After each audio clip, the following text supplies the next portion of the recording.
So everyone always thought, our house was struggling financially as it was. Mind you, I mean, again, we always had power and food and everything that was needed as far as we knew except for love.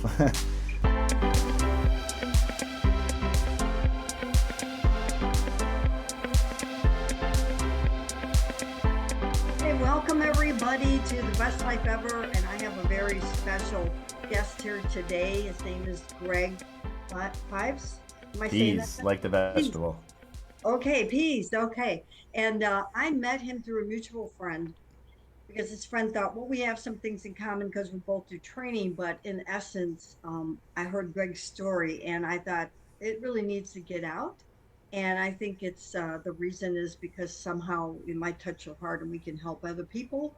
But his story is amazing. And when I met him and he started talking, I saw like this supernatural inner strength that I really look for when I'm looking for people that have a story. But yours is exceptional. And I hope that that really gives other people hope that don't have that inner strength right now. Maybe they're down and out or they can't see a way out. And you kept finding ways out. So I'm going to start off. Just go ahead and say, whatever you'd like to say right now, and then I'll ask a few questions.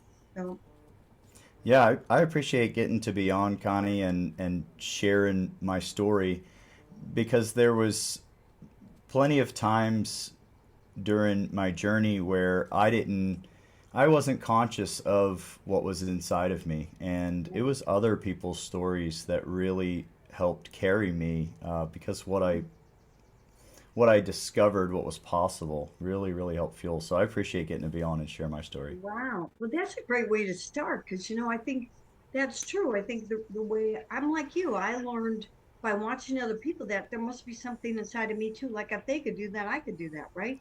But Yeah, I think for you, you have a supernatural sense that you could do something, and I think you're going to inspire a lot of people. So let's give a little background. Where do you live right now? And just tell us a little bit about that. And, yeah. So I live in Chapel Hill, Tennessee, which is kind of funny because even in Tennessee, locally, if people say, where are you from? I have to reference that it's Chapel Hill, Tennessee. yeah, Uh, not Nashville, Tennessee, right? we're kind of a dot on the map, but with Nashville in the last several years really expanding, we're starting to feel some of that as well. But I've been in Chapel Hill, Tennessee for I don't know, I think right around 13 years, and so it was California before that, 10 years, and yeah, about 10 years. I graduated high school in Virginia, and I was born Okay. in New Jersey. Oh my gosh. You were born in New Jersey. I Wow. was. Okay.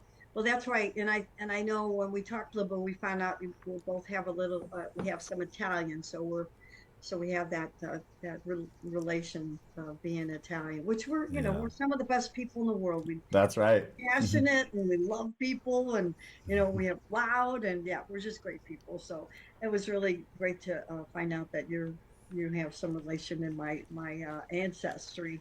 Yeah. Okay, so tell me a little bit about your family. Are you married? Are you single?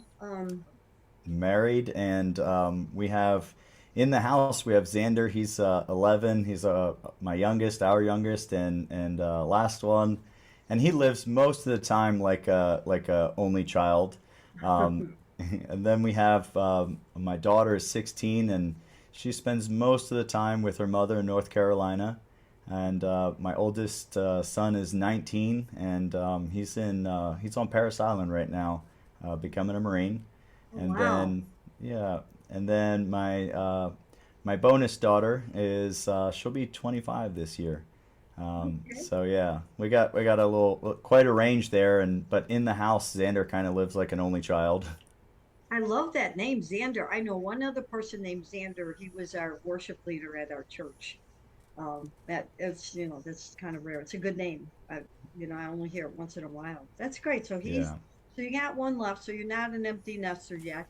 And just tell us a little bit about the academy, which I know you're going to go into with your story, but because it's right there behind your head, maybe you could just tell us a little bit about it.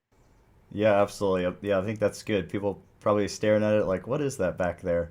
Yeah. So GP Mind Growth Academy, I founded this, I think it was about 6 or 7 years ago. And my mission is to end the generational transfer of unconscious suffering, which we'll definitely get into. Um, what's passed down to the children was once passed down to the adult that was once a child. And then how do we break that cycle? So that concept and mission is what really launched GP Mind Growth Academy. And we do highly immersive breakthrough events with things like firewalking. Uh, we do trainings and certifications in neurolinguistic programming and timeline therapy. And then we do private mentorships as well. Well, I'm going to make sure I put your website on the description so people can take a look at it. It's pretty dynamic, and yeah, I was pretty impressed. Eventually, I'm going to get over there in person, since Yeah, we're really only an hour away, I think, right? that's not bad. Where you remind me where you're at again, Connie? I'm in Antioch. Oh, we're not even an hour. We're like 40 minutes at tops, 35 Okay. minutes from each other. Yeah. Okay. Well, I'm going to take a drive down one of these Yeah. days. So. Okay, so I think that's most of the questions I had. I just want to know now, like, a little bit about how you grew up, where you started at, and how you got where you are today. So, if you're Yeah. ready on it. Yeah, absolutely. So my biological mother passed of cancer when I was 3 years old. And I have I have like people have asked like, do you remember your mother? Well, I have images from when my mother was alive and the last time I saw her in the casket. And I've been, I've described like the apartment we lived in, and people have, yeah, that's it. But I don't have any real association attached with the images. But I have the images, I suppose. And then, so my stepmother, she pretty seamlessly enters the picture, and my father was a over-the-road truck driver, and slowly but surely, oh, I don't know how slowly, I guess, but she was physically abusive to me and my two brothers. So I had an older brother who was 2 years older, and a younger brother 2 years younger, So and you I were was in the three, middle. five, and one when your mom died. You were three. Yes, Your younger brother was only one. yes, Oh wow. Okay. yeah.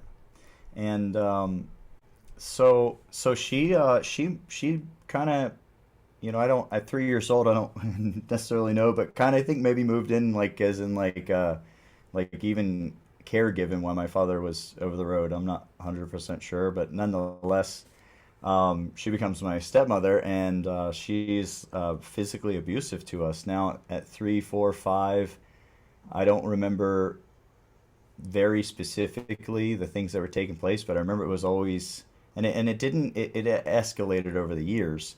But I do know that the apartment complex, I was born in Camden, New Jersey, and we lived in a place called Bentley Woods, and in an apartment complex. And I remember one time, I don't necessarily remember the situation, but I was accused of stealing something, Wow. and I must have been like under the age of 5. I mean, even if I was 5. So like, there's a learning opportunity there, supposing I was stealing something. You know, that's not even to like go into the fact of how did I learn to steal something at that age.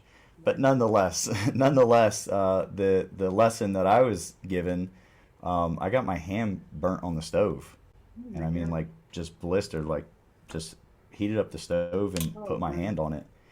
That one is, very, I remember that.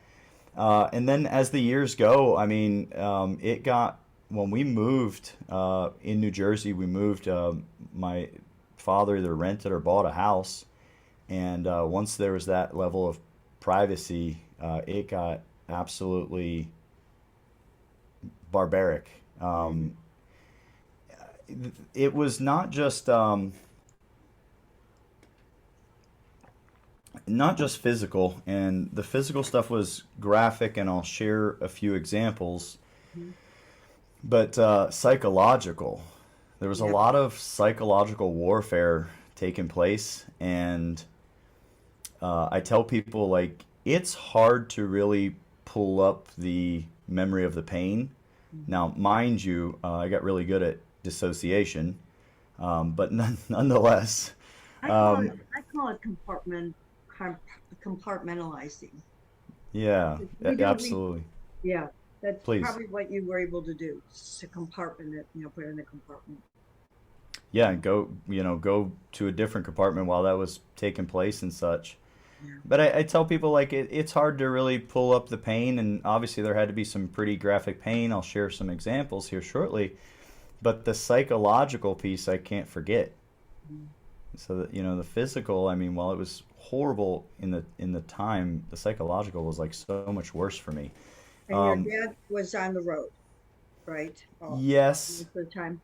yes, and the reservation in my voice. This question always has is asked. Like, where was your dad? What'd your dad say? What did he think? And if you met anyone that knew my dad, they would say that he's the kindest person on earth, and he would take his shirt off his back for you. Hmm. And that's truthful. My dad, I don't know necessarily. I mean, I only know so much about him. I know a little bit about his past. His sister, my aunt, has shared stuff with me in the last few years. And of course, he got past rough baggage. But in that manner, my dad had no fortitude in any way to even attempt to stand up to my stepmother. Mm. So she offered as best as possible plausible deniability, and he just ate it up. Wow. There's no way that like there's no way that that's going to happen to my child, and I'm not going to be aware of it, and it's going to keep taking place. Wow. So, um, No, I know. Obviously, I could hear that in your voice that you're a good dad. That you know, you've taken. Somehow, you knew that this was wrong. That's what amazes me about you when I talk to you at a young age. You knew it was wrong, and it sounds yeah, like your brother did too. Like this is wrong yeah, because some kids still know it's wrong. They don't, and they stick up for the parents that are wrong. You know. yeah, So, yeah. yeah. We so in I'll share psychologically some of the moments that have stuck for me. Um, I was I think I was in fifth grade. Now, if I'm off a year up or down, Mhm. um, there was a time where she had me take a pocket knife to school in my backpack Mhm. and had my older brother tell on me. I don't know exactly what his script was, but I was going to hurt someone. Wow. And we had to play this out because the physical abuse was, I mean, quite literally torture. And it would Wow. last like hours, day. No one was there. I mean, we Mhm. would stay home from school sometimes, but God forbid on the weekends, like, I mean, she had free range. Wow. So we to say had to, we made a decision to play this out to forego other consequences. And then we would get in trouble, and people would like. I remember adults like whispering and looking at me like like what's wrong with him, Mhm. not necessarily what's wrong, but something's wrong with him. And Mhm. I remember like inside just thinking like there's nothing wrong with me. I remember thinking that as a Wow. kid. But nonetheless, I had to play it out. And again, to say had to, I mean, ultimately it was a choice of lesser evil at the time. And she would use this and say things like, "Oh, they're out of control. They're just, I'm just their stepmother. I'm trying as hard as I can, And our Mhm. family lived, we lived as if we were poor. Mhm. But I just don't think it's fair to say that we were poor. Yeah. And I say that to say, I mean, I know that they drank like pretty much every day, so I know money had to go there. Yeah. I mean, at the end of the day, they didn't make good financial decisions, Mhm. but we had this like major scarcity mindset. So Mhm. like nothing could go to waste. And the truth is like we had like shelves of dry goods and cans in the basement. Oh, wow. Like it was like, but the idea was that like if we don't keep stocking, like we're gonna starve. My goodness. And so like we lived literally as if we were poor. Like these are like here's a literal example. We would if you went to the toilet and it was clear water and you were peeing, Hmm. we wouldn't flush on the first pee. Oh, There was an amount of toilet paper that you were supposed to use. oh, Soap would get collected when it was down to nothing and then like remolded into more soap. wow. But this wasn't necessary per se. And That's like, mind oh, you, like we yeah, would also OCD. go ahead. It was like OCD, like an obsessive compulsive disorder. We, Yeah. but we would also be at all of the like food banks and such, or anywhere there was a handout. Like we would be there, and Wow. like, but like my dad, like I mean, I believe my step. I think they really thought like we need like it was a scarcity mindset. Like I Mhm. really like in judging them, if you will. I don't think there was any malice. I think they believed in the way they lived. Well, sounds like a disorder, though. I mean, Yeah, those are absolutely, symptoms of OC of obsessive compulsive. Yeah. absolutely, yeah. Friends that have went with parents like that. Yeah, some stories. Yeah. Yeah. So, so everyone always thought, our house was struggling financially as it was. Mind you, I mean, again, we always had power and food and everything that was needed as far as we knew for survival, Yeah. except for love. I say it a little jokingly. So this would shoot these type of psychological attacks, if you will, that she would do. I had a teacher one time, Miss Cunningham. I remember her. I can see her. I remember her name, and she would always like pull me aside. Like she was the only human at the time. She would pull me aside and she'd be like, "I know what's happening, and you need to say something. And if you don't say nothing, like I can't help you. But like if you say something, like we'll get this taken care of." And she would like pull me aside like without no one seeing it and like tell me this and then like push me back out like nothing happened. And Wow. I remember like at the time when she would do this stuff, I remember thinking like my nervous system. I'm like, Jesus, lady, you're gonna get me killed. Like we can't Wow. talk about this. Wow. Um, and no one else was, everyone else life was in session for them. They were too busy, if you will. So I But want I oh, want go to ahead, ask a, please. I want to ask a question on that. So I'm thinking that your extended family was somewhere, but they didn't know any of this, and you didn't see them at all. Like your father, did he have some relatives that you knew of, and they never was involved in this at all? So, I mean, ultimately, I mean, here's what I'll say. I don't know their lives individually and what they lived.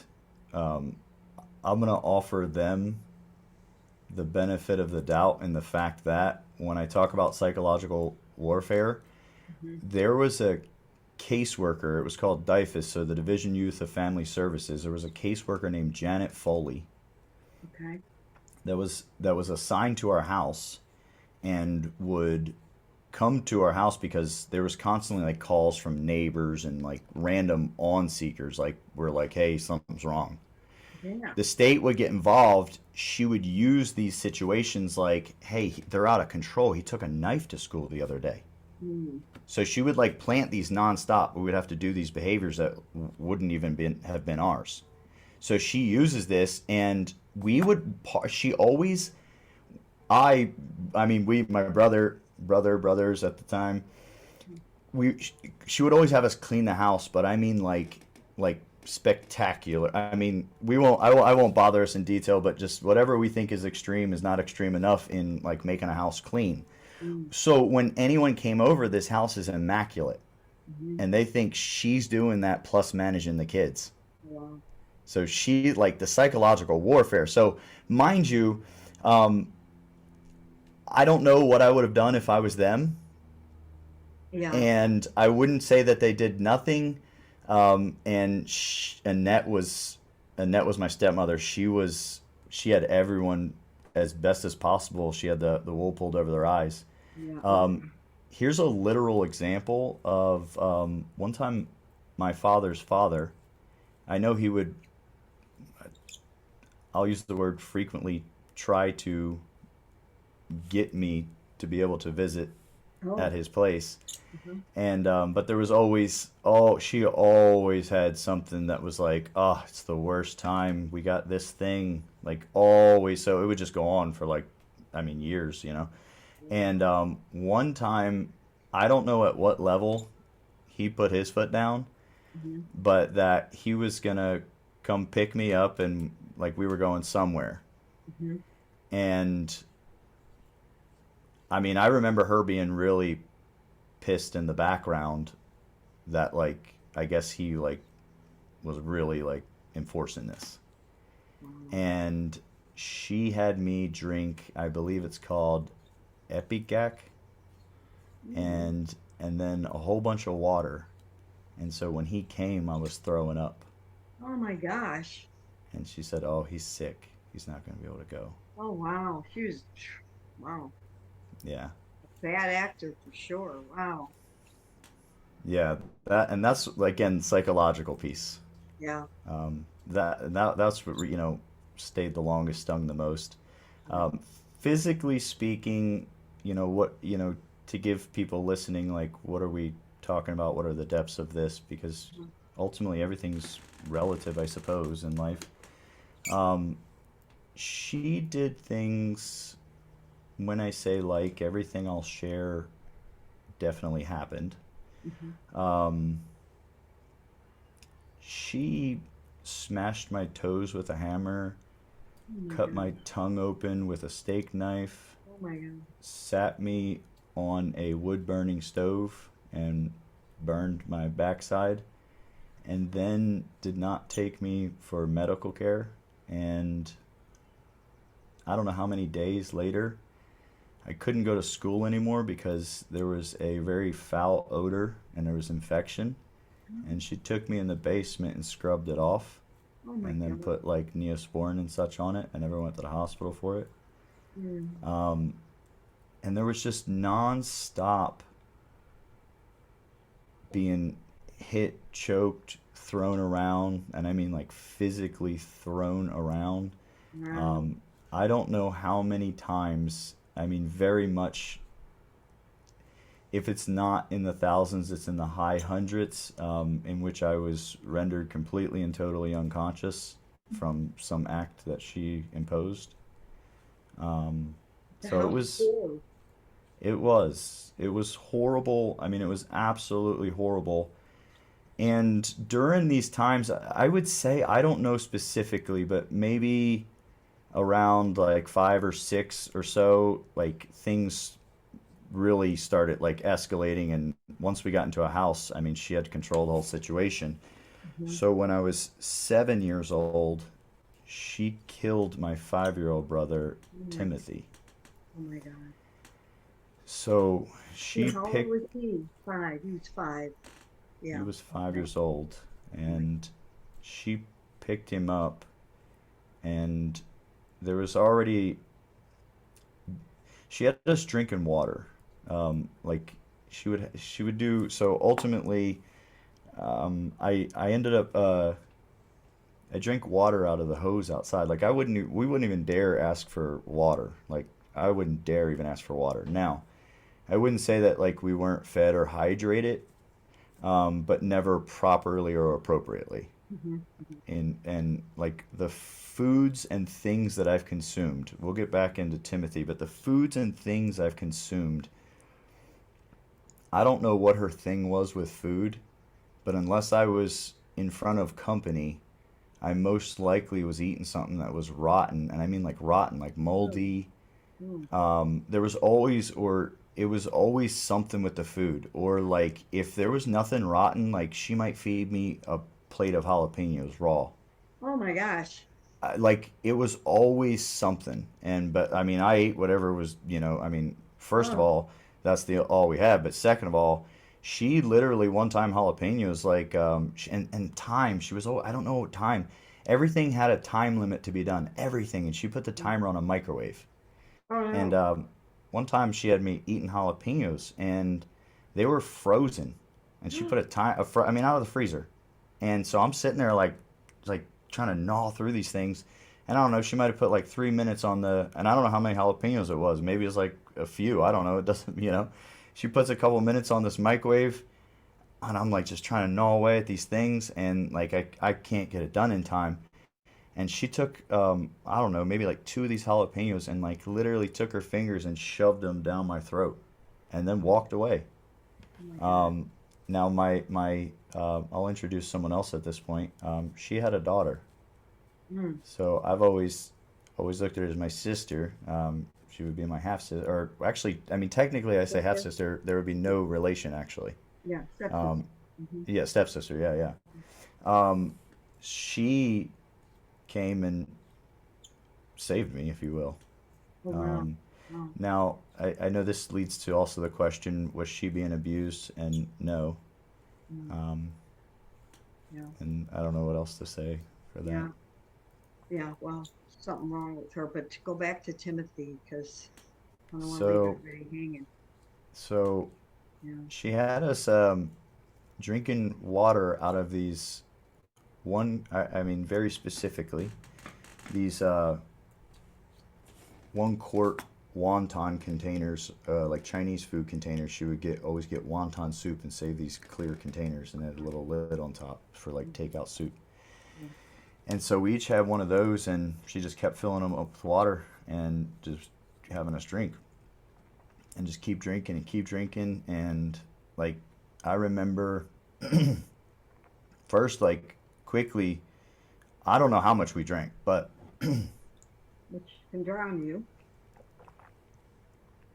very quickly standing there, we had to urinate. And I say very quickly, I mean, I don't know how long, but I can tell you we were still consuming water at what point in time we had to start urinating. Yeah. And she was like, piss right there, like Wow. in your pants. And so we did. And then we keep drinking water. Now, I don't know how much we're drinking, but nonetheless, I mean, it doesn't stop. And then we start diarrheaing Oh, just down our yeah. leg. Wow. And so, I mean, ultimately, I mean, we're like, I mean, we got to be close to like hyponatremia. Yeah. Yeah. And Timothy just stopped drinking water, and he couldn't take it anymore. And so she started roughing him up. And at one point, we're on a back like concrete patio, and she ends up picking him up by his ankles and dropping him. And so he lands. He was already probably unconscious before she probably figured he was going to catch himself. I don't know, Oh my but he God. lands on his head and severed his brainstem. Oh my And God. then so then he's full of water, and he has a severed brainstem. She calls 911, and when they show up, she says he fell off the pool deck. He just got out of the Oh. pool. They were playing, and then she threatened me and my older brother that we weren't going to say any different. And And they so, never investigated. No one ever not investigated, once, not at which all. is amazing. Or if they did, I'm not aware of it. I Yeah, mean, yeah. I Doesn't never sound saw it in like any they kind of way. did. Yeah. So my older brother would be 9 at the time, and roughly when he is 10 years old, he runs away, and then he ends up in state's custody. And I believe, I mean, just from what I was like picking up in the background, I believe he told what she did. Mm. And and I say believe like I wasn't there, but just from what I'm picking up as a child, like listening to the chatter in the background, and he was essentially, it was spun as like he was made to be crazy. Oh. um yeah. Do you still see And him? yes, periodically, yes. Hmm. Okay. And so he was in state's custody, and I say made to be crazy. I mean, it was like that there's something wrong with him, like to even be saying stuff like this, and obviously, that wasn't so. So now the attention is pretty well on me. Mm-hmm. Um, Now I had two more brothers as well that would be half brothers. Annette and my father had two more boys. Oh, wow. So I'm not sure the exact age. So when I'm 10, roughly, I run away, and Mm-hmm. probably subconsciously I'm following in my older brother's footsteps. And at that time, they're still like sub 5 years old. So however they old they are, maybe like 3 and 1 or something like that. Mm-hmm. And I ran away twice. And the first time I ran away, I don't remember how long I was out, but it wouldn't have been long. And the police, I was like walking down a road somewhere, and the police pulled up. And I remember they're like, "What's your name?" And I tried to make up a name. And they're like, "No, you're Greg Pease." I'm like, "Come on." And they take me to the police station. And first I was like, just like in a hallway for, I don't know, it seemed like forever. And then Mm-hmm. a police officer comes and gets me, and he brings me into like just like his office, I guess, if you will. And he's asking me like why I ran away.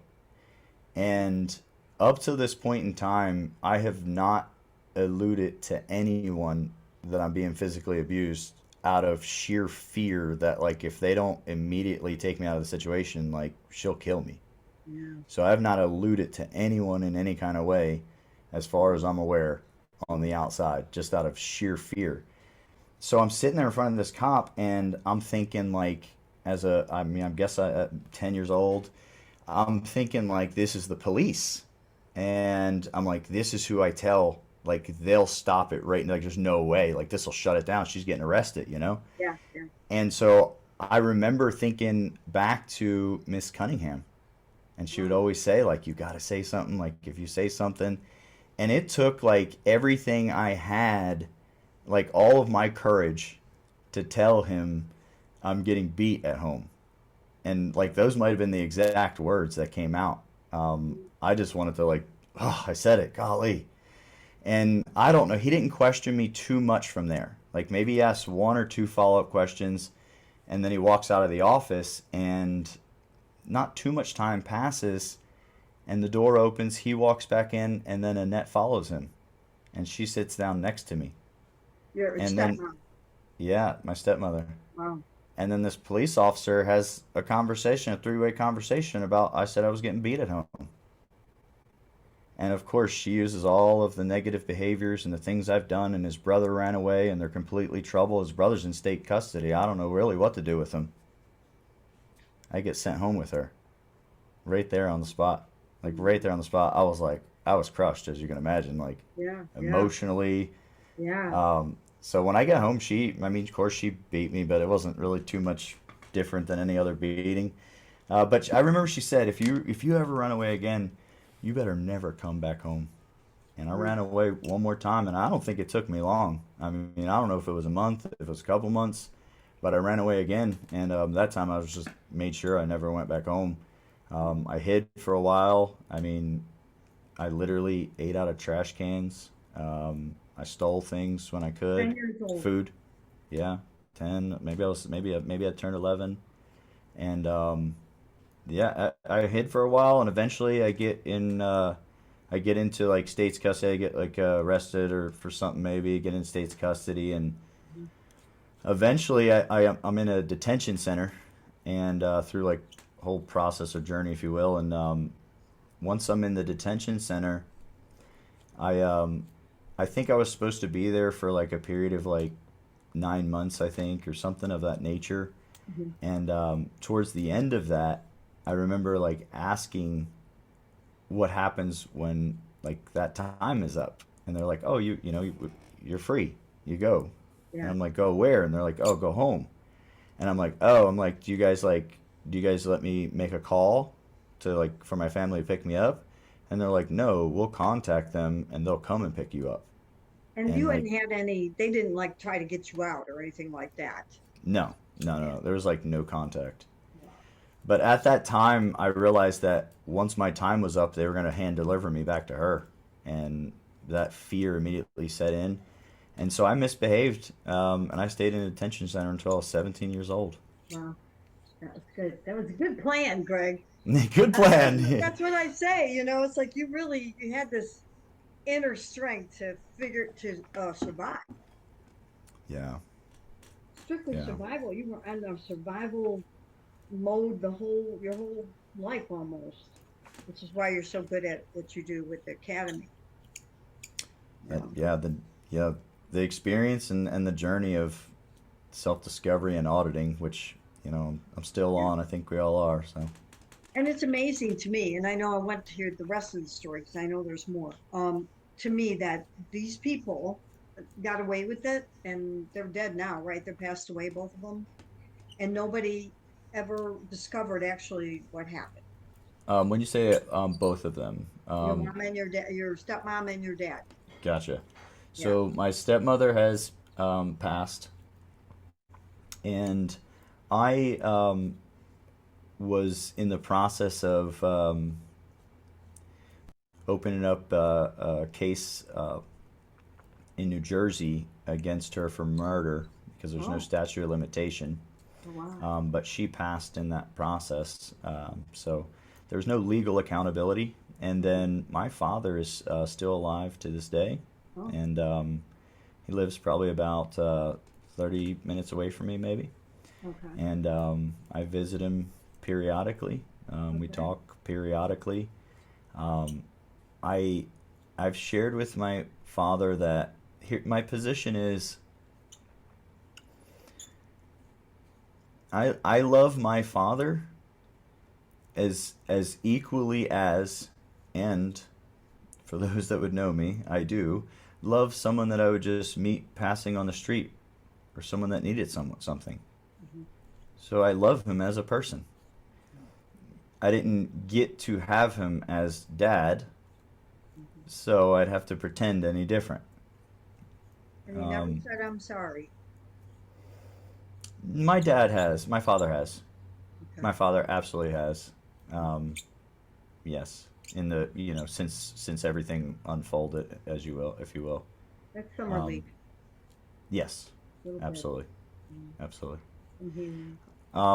Absolutely. And my position with my father, I share that what I've shared. Like I can't. I'm not going to pretend on the situation of like having dad. I didn't get to have dad, and I wish I could share more love than what I do with my father, Mhm. based on if I was him and that was the mistake I made, that I didn't have enough courage.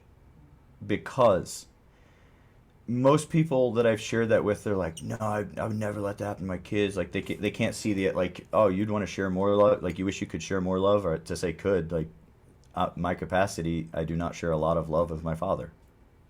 Yeah. And inside, I'm like, I really even want to share more with him, because if my mistake, or if my infraction, if you will, was to be frozen in fear, I would still want love. And Yeah.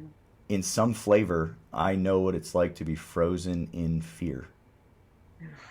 Many people have asked me, like, why didn't you tell someone, why didn't you attack her? Well, Yeah. until you experience what it is to be frozen in fear. And I think that about my father, like quite literally, like the guy's a heart of gold, and you were frozen in. I mean, just you horribly shit the bed. I don't know if I could say that word or not, but like You did. just okay, just like totally like blundered, being a dad, if you will, in that situation. And if I had frozen in fear, I would still want love in any situation. And I You think about know, that. that is a great phrase, frozen in fear. And unfortunately, I know exactly what you're talking about. Like when you said that, I went right back to a terror that I experienced that I don't even share because it was such a horrible time. How do you tell people that that Hmm. happened? You frozen in fear. Hmm. Yeah. So it's yeah, I've had to work it out, but yeah, I went exactly to a place in my life. That's a good description. You use I that in your academy, I think. I used to feel very inferior or less than to share my story, because I also was thinking, why didn't I do anything? Mm, Like why beautiful. didn't like we could have made a lot more bolder decisions. Like what I know today, I'm like, man, like you're not gonna hold me down like that again. Like it's not gonna happen. No, but you did do something, Greg. At 10, 11 years old, you ran away. How many kids have the courage to do that? You talked about your son. Not you couldn't imagine him doing that.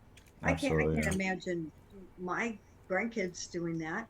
That you just what you did amazing. So did your brother, your older brother. And that's why I said you have this supernatural inner strength that took you to where you are. I want the audience to know what happened, how you decided to overcome this, because that's why you're here. Because that's some people would have just folded up and been a victim for the rest of their life, maybe be homeless or drug addict, or because this happened to me. But instead, tell me what happened after you were 17 and you got out of the detention, if that's okay with you. Yeah, yeah, absolutely, absolutely. And let me, Connie, thank you for accolading or sharing, like highlighting that feedback of like, hey, you did do something, and thank you. You did. And and like the thing is, like along my journey, there was a time where I didn't want to share the story because I was looking at it like, why didn't I do something, or why didn't I do something else, or there was a time, and in that time, the story held me down. Oh, yeah. And the shift is realizing, like, now, like I'm capable, like understanding all of the webs she had tied, and through all of those webs I still did do something. Yes, you did. And I share this with people, like that's what made my story empowering for me, and what really launched that desire of like, let me share this with others. And Exactly. a big piece is, like I share with people, like my childhood didn't change, just how I was viewing it. Yeah. Yeah. um And okay, you so empowered. I can see you are empowering other people. I mean, you empowered me when you told me your story, which is why you're here. So, yeah. thank you. So I think, So after 17, at 17, I end up in a group. And when I say I end up, there was like a caseworker or something that was in the detention center, and she had she had saw potential and communicated with me, hey, let's get your behavior together, let's do this, and if you agree to this, we'll get you in a group home. I didn't know what it was at the time, but she explained it, and it seemed better than current situation. yeah. So in the group home, I got to go to a regular high school, which I thought was really cool Hmm. because pretty much all of my schooling was like institutionalized stuff. Hmm. And I ended up graduating and getting a regular high school diploma, which I was incredibly proud of at the time. Yeah. But before even graduating, the military recruiters, when they came through to present to the kids, Ah. I ended up joining. I ended up joining the Marine Corps. In the beginning, there was a Army recruiter that kind of like was like, "Hey, you want to join the military?" And I remember telling him, I said, "Oh, I don't think I can join." I just assumed, which recruiters like, try me. I got a waiver for that. but I didn't know the process, so I'm like, I don't think I can. And he's like, well, let's check it out. Let's see. So it first started with an Army guy, but eventually I end up finding out that one of the Marine guys I connect with, and he's like, "Oh, you don't want to join the Army? Join the Marines." Just kind of stirring the pot a little bit.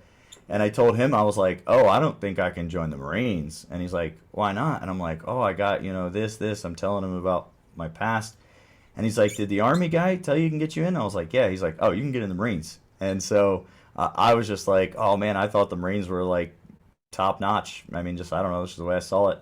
And so I'm like, awesome. And so I joined, and I joined as infantry, and the reason now my recruiter definitely had an influence on this. He was infantry himself and spoke very highly of it and shared scenarios. I thought that so I thought it would be like the coolest thing in the world to get to play with all these weapons and such. And I say the word play with. Obviously, in the military, we're not playing. But again, at the time, just to get to have these Go ahead, drink some water. Take your time. I think that they saw that you were top notch. I think that's the truth. They saw the top notch person in you, Greg, and which is why they wanted you. Because you know what, I'm with you on the Marines. They don't just pick anybody. They really don't. I mean, I know people, even in my day, could not ever get in the Marines. Not only do you have to have the strength, but they need to see the inner strength too in the Marines because it's a lot tougher. I think, some of the things that, not that the Army's bad. My son's Army, a lot of people I know in the Army, they're great. But I know two people in the Navy, women, that changed their entire life. Being, in fact, one of my podcast people in the very beginning, she was a Navy person. She was in the Navy military. It's a little short person, like she's like 5'2" or something like that. And she goes, "I had to keep up with these 6 foot, tall guys." She did it. She Yeah, got through. And so military, I mean the Marines, yeah, he saw something in you. And I I just, appreciate that. I hope, I think if you don't know that, I'm going to put it in you and I'm going to keep telling you as long as I know you, you have something special. And, I think that you're using that. You are. You're doing it maybe even subconsciously. You're using that to help other people. It's amazing. Thank I you, love Connie. that I met you. So Thank you. I if you feel the need same. more to Thank you. drink, drink. Take your time because this, Thank uh, you, Connie. okay. So I joined the infantry, and it's 2003, so it's the early side of the disturbance over in Iraq, Afghanistan. So I did three deployments pretty quick right away in over to Iraq, and I was, I say at the time I was a prime candidate for the job. I was very compartmentalized in life, very good at compartmentalizing, Mm-hmm, and this gave me purpose, authority, hmm and I enjoyed getting to do what we were doing at the time, hmm and so I would even just keep trying to go back, and so I went three times, and even Wow. after my third deployment, I attempted to go to a fourth time, and at that time, I'd been evaluated and determined to be non-deployable with PTSD and Wow. TBI, Yeah. and that was really frustrating for me at the time in my life, and Yeah. in hindsight, what a blessing. Look at Um, what you're doing. Yeah. yeah. So so we did three deployments, and then after that, there's no more deployments. And I got out in 2011, and that was a very eye-opening and yeah, a very eye-opening experience for me. I got out. I was not financially responsible while I was in. I had a lot of fun though, and when I got, so when I got out, and literally like I got out with, I mean, not if I had like $2,000, I don't know, but like nothing to do anything with, and so I got a little studio, and um, pretty quickly I realized I had no clue how to take care of myself as an adult. I was going to say, here's the first time in Oh your yeah, life I you're I didn't learning. like. Yeah.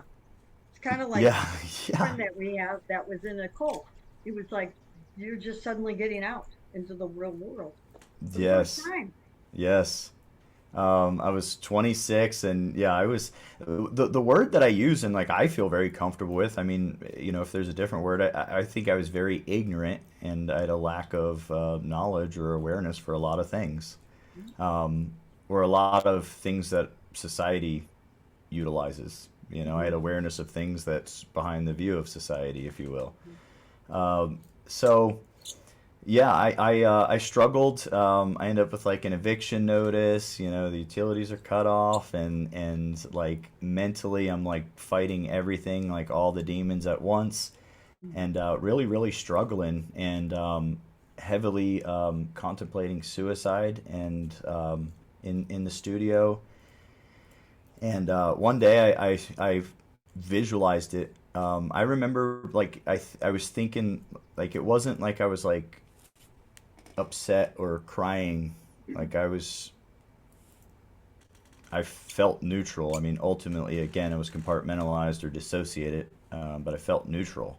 Yeah. And I remember thinking, like, literally, like, what, like, I thought at the time I tried everything. Shocker, I didn't. But I thought I'd like tried everything, and I knew like I'm like life has amounted to this right now, and like I really, really, really feel like I've done my best, and like I don't know what to do. I don't know who to turn to. I mean, I'm friggin' lost, and I felt um, like to say a burden on society. Like I felt like I require assistance from society, and I'm providing nothing to society, and that was a heavy feeling. Yeah. And so then I really, I was really in a very logical manner, compartmentalized manner, um, going through the thoughts of committing suicide. And I remember doing a checklist and again being in that dissociated state of like, who am I negatively impacting? Like it was like this Wow. logical. And like I literally remember thinking like the the only like the literally I remember thinking the people that have to come clean up. That's a negative experience for them. Wow. Wow. But outside of that, I'm like, nobody's gonna bat an eye. Like life is gonna just keep on going. Mhm. And so like this became my like checks and balance sheet. Like if you stay, you're draining society, and if you go, like someone has to do a job. It's gonna be rough. They signed up for it. This is where I was at, and like And you these were were by my literal yourself, thoughts right? by myself. You didn't have like friends or relatives around to kind of talk to or anything. Well, keep in mind, so I ran away, Hope you froze. you 10, 11 years old. I've not been back since. And the people that I have served with, all different states, and I mean, have their wives and kids at this point. Mhm. Um, you know, I mean, I could call them, but they have to go back to life. Yeah.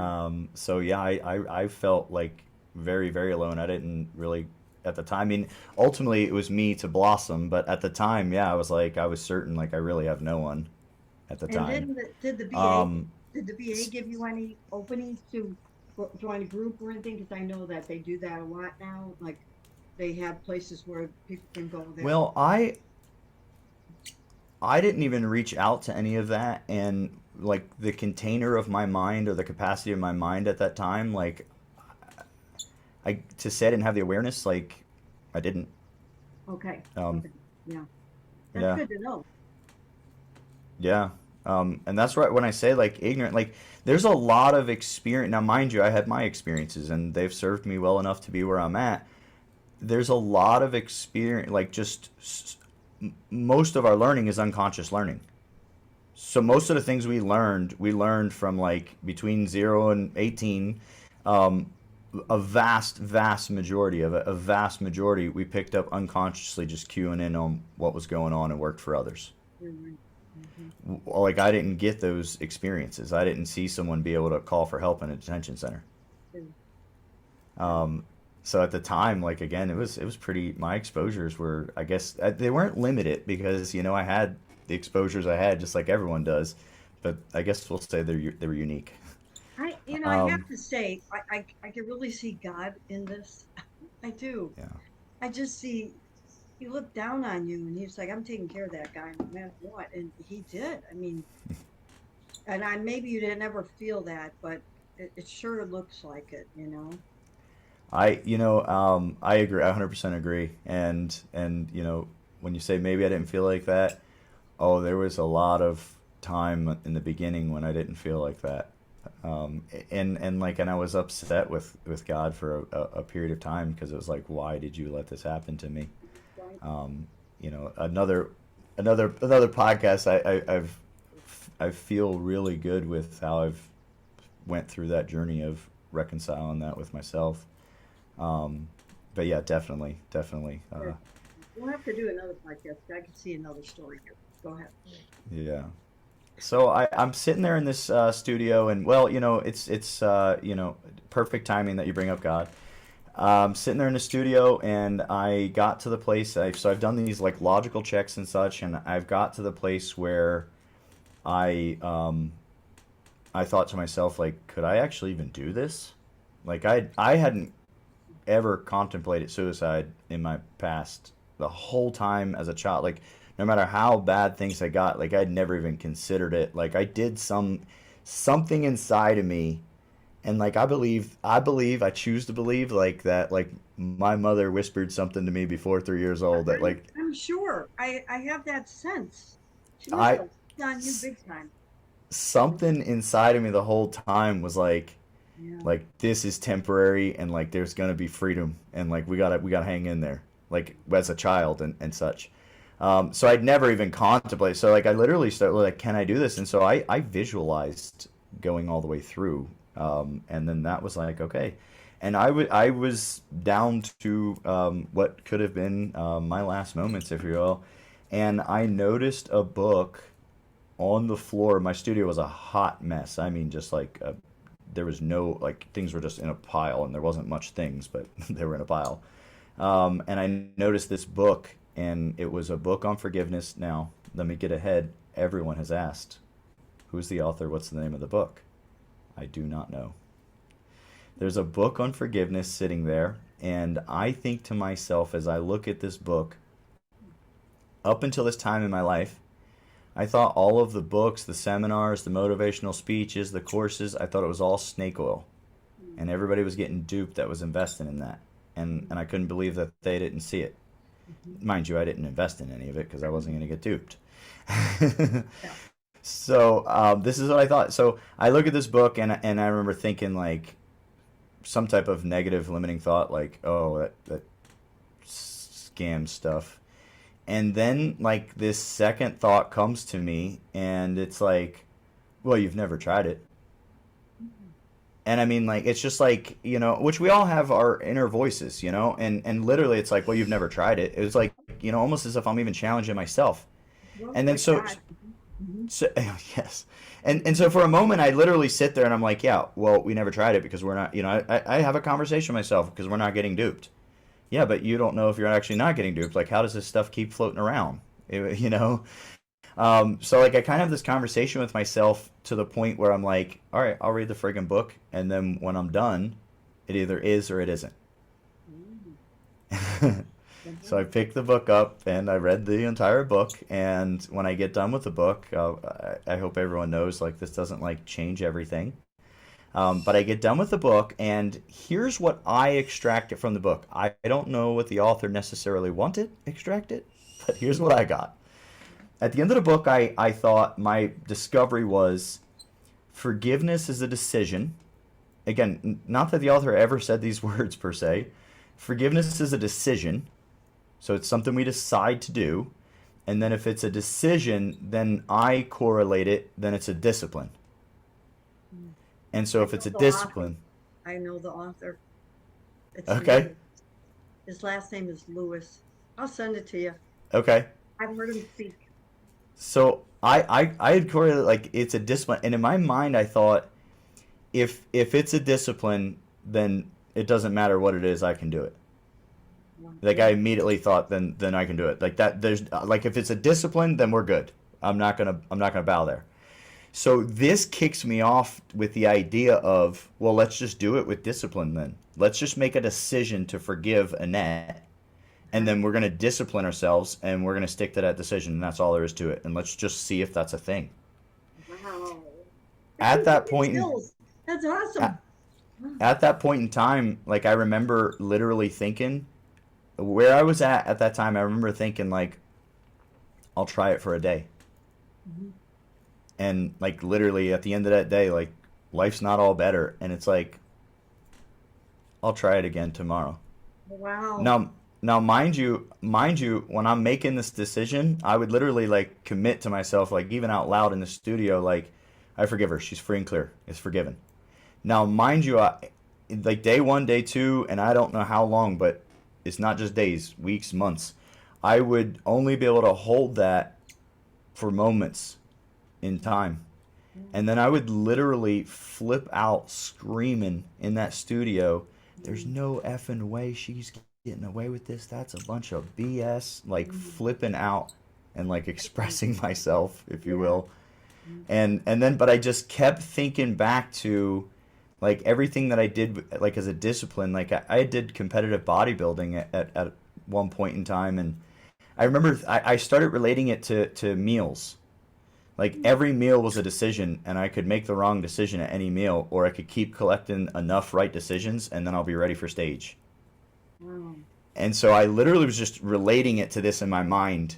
Now there's no actual like depth in this forgiveness, but there is like discipline, like we're doing this no matter what. And like every time I would go against that decision, I would just, hey, we're going right back to it. Doesn't matter. We're going right back to it. Like if we miss one meal, we can't miss two. That's amazing. And so that went like that for a while. And eventually, like as time went, I start reading. I mean, very quickly actually, I start reading more books. Like Mhm. within a month or two, I'm like, all right, let me see what else is in these books.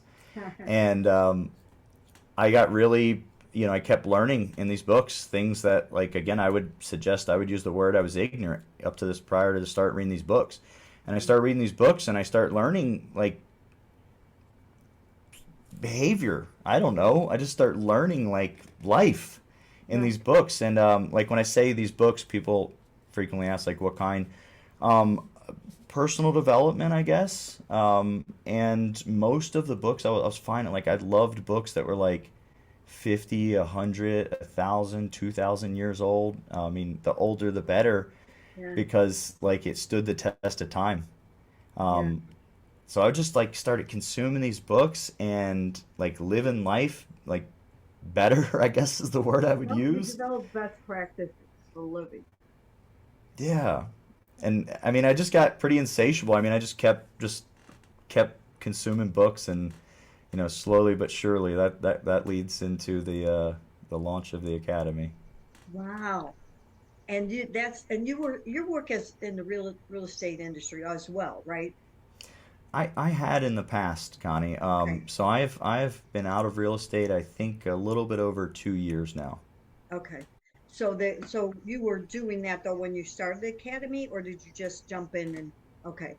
So then you started the academy, and do you have like a location? Is it where you're living that you have people come to the academy? So we do the no, and we don't have a brick and mortar yet. And so we do our immersive events with our firewalking and such. We do them at Henry Horton State Park right here in Chapel Okay. Hill. Okay. All right. And then our trainings and certifications, we typically host those at Airbnbs because we'll get some out of state people as well. Okay, all right. So that's good to know. And it looks like it's getting a lot of attention, and hopefully, we'll get to some attention because I think that what I can see and what I know, and I am going to come visit so I know even more since I'm a coach, so I know, who I can tell, hey, you need to go here. Um Yeah. and because there's a lot of times when people are very stuck, and I help them quite a bit, and sometimes it takes longer than it could. And going just by you, it could just shorten that trip a little bit. Getting because there's a level that you have to get rid of. There, like you said, you're so right. I mean, the fact that you picked up the book, and I know exactly who the guy is by what you're saying because he used to come to my church all the time in Chicago, and he had a situation where he had to forgive somebody that did something to his son, and he forgave every 5 minutes if he had to. And that is exactly, I learned from him as well on how to forgive yourself, forgive other people, Mm, and I just, it's the beginning of a journey that sets you free, so free. And of course it I'm a, does. I am a believer in Jesus Christ, so to me that is my path, and that is, where my forgiveness end up. But I do know that where you started with that is amazing, and because you're free, you freed yourself, Yes. and now you're Yes. teaching other people how to be free. And you so inspire me, honestly. I'm so inspired. And I'm old, and it's almost the end of my journey. I mean, I don't want to live to be 120, you know. I don't. Um, I'll probably live to be 100 because I'm so spry, um, but I do know that at this age, you do have to find things that give you joy because you have been through a lot, and the world right now is challenging, and for somebody that's older, there's different survival things you got to be concerned about.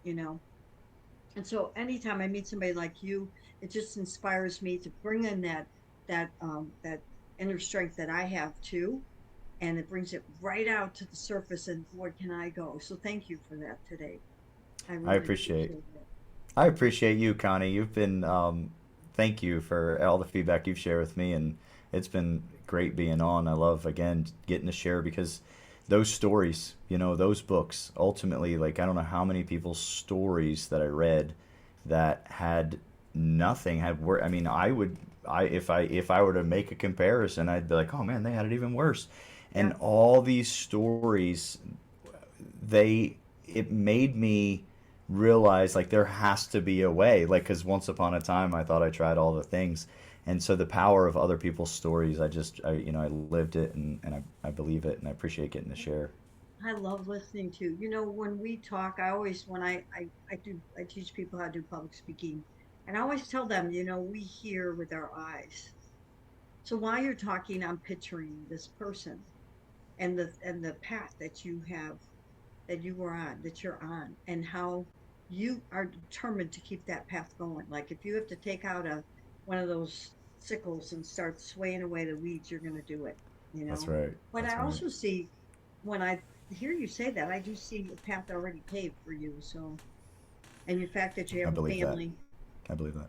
yeah, I do too. So, well, it's a good time to end. I think that this was amazing. I know it's going to help a lot of people. And I thank you for having the courage, because I know this is hard just to share. And the fact that you, like you said, well, somebody, your brother thought he was crazy, or they made him look like he was crazy, because people can't grasp the idea of the horror that you guys went through. They can't imagine it. So Yeah. their next thing is to default and go to, well, there's something wrong there, instead of, because they've never been through it. If you've never been through it, you can't understand. That's right. So, That's right. but what I would like to have you back on, because I do think there's some more stories in what you have shared, and we'll continue. And you think about things that you also want to share, and maybe we can talk a lot more about your academy too, and some of the, how you started, and how what's happening there. Because I think that would, impress people too. And then you and I need to do a get together. We need to put a date down so we can get together. So, okay. Absolutely. Yeah, I agree. I'll make sure we do that. And thank you, Connie. And I'd love to be back when the time's right. Great. So before we go, is there anything else that you would like to share with the audience, a quote or anything that you would like to share before we get off? Yeah. If if you're for those that are looking for a way to control their thoughts, we can't be absent of thoughts. So if we try to get rid of a thought, it'll loop back, and that's that loop we know. So instead of getting rid of it, we just want to replace it with another one. Hmm. So if you think about a future that you want, when you can remember a future memory the same as you can remember a past memory, Hmm. that future memory will come to pass, and you'll have controlled your thoughts. Okay, that's good. Thank you. That's very good. All right, Greg. Well, you have a marvelous rest of the day. Thank you, thank you, thank you. And I look forward to seeing you. I'm sure the audience does too next time. You're an amazing person. Thank you, Connie.